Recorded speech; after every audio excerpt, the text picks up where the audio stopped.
This is the incredible story of a man who survived for over 400 days in the world's largest and most unforgiving ocean, the Pacific.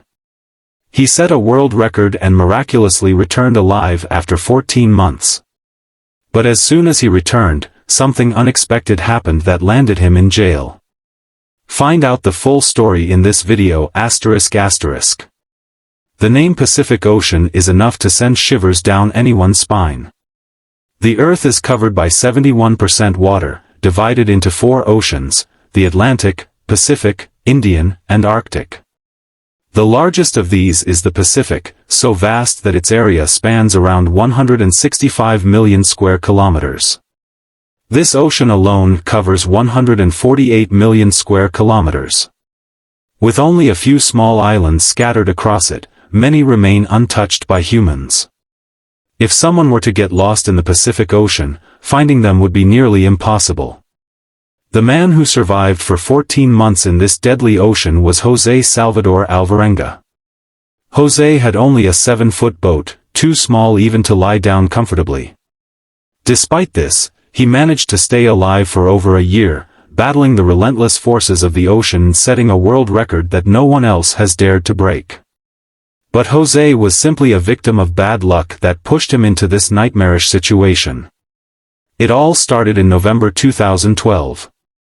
José, a 36-year-old experienced fisherman from a village called Costa Azul, Mexico, went out to fish with his partner.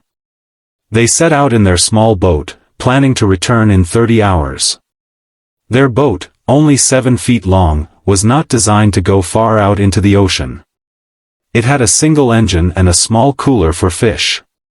Around 120 kilometers from shore, they were casting their nets when suddenly, a dangerous storm began to form. In a hurry, they abandoned their nets and tried to return to shore, pushing their boat to full speed. For 6 hours, they struggled against the wind and waves, but the storm was too fierce.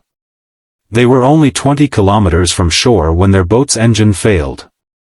They could still see the coastline, and their village was in sight. They radioed their location to their boss, hoping for rescue, but as luck would have it, the radio's battery died. Now, they could only watch as the storm closed in. The storm was so strong that it pushed them further and further out to sea. A search party was sent, but by then, José's boat had drifted 450 kilometers from shore within just 5 days. Their boat was too small to be spotted easily. Without a flare gun or any way to signal for help, they began to lose hope. To make things worse, they had already run out of food. Starving and desperate, they began to catch birds that landed on the boat. To stay hydrated, they collected rainwater, and when it didn't rain, they drank the blood of fish and turtles they managed to catch.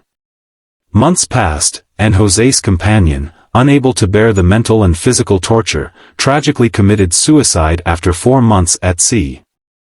Now José was completely alone, drifting in the endless ocean. After 11 months at sea, José had traveled 8,000 kilometers in his tiny boat. His clothes were in tatters, and he was down to his last piece of clothing, a torn undershirt to protect himself from the harsh sunlight. Then, after 439 days adrift, something miraculous happened. José spotted coconuts floating nearby and birds flying overhead. This was a sign that land was close.